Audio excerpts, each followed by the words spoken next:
সুপ্রিয় শিক্ষার্থীরা কেমন আছো সবাই? আশা করি ভালো আছো। আজকের ভিডিওতে এইচএসসি পরীক্ষার্থীদের একটি আপডেট নিউজ দিব। যারা ষষ্ঠ থেকে নবম শ্রেণীতে পড়তেছো তারাও এই ভিডিওটি দেখার মাধ্যমে কোন সময় তোমাদের স্কুল খুলবে তার একটা ধারণা পেয়ে যাবা। তো এই নিউজটা মাউসি থেকে প্রণয়ন করা হয়েছে।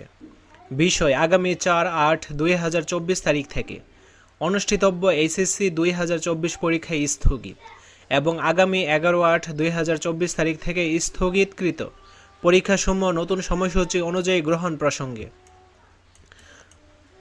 উপযুক্ত বিষয় ও সূত্রের প্রেক্ষিতে অনিবার্য কারণবশত আগামী 4/8/2024 তারিখ থেকে অনুষ্ঠিতব্য দিনাজপুর শিক্ষা বোর্ডের এইচএসসি 2024 পরীক্ষা স্থগিত করা হলো।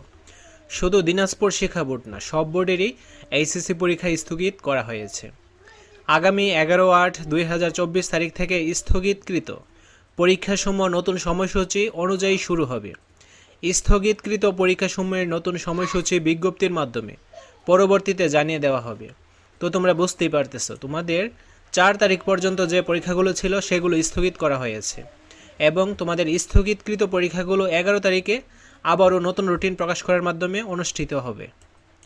এ বিষয়ে প্রয়োজনীয় ব্যবস্থা গ্রহণের জন্য বিশেষভাবে অনুরোধ করা হলো। তো তোমরা যারা ষষ্ঠ থেকে নবম শ্রেণীতে পড়তেছো তোমাদের স্কুলও 8 কিংবা 9-10 তারিখে খুলতে পারে। তো শিক্ষা সংক্রান্ত আপডেট নিউজ পাওয়া মাত্রই তোমাদেরকে জানিয়ে দেওয়া হবে। ধন্যবাদ।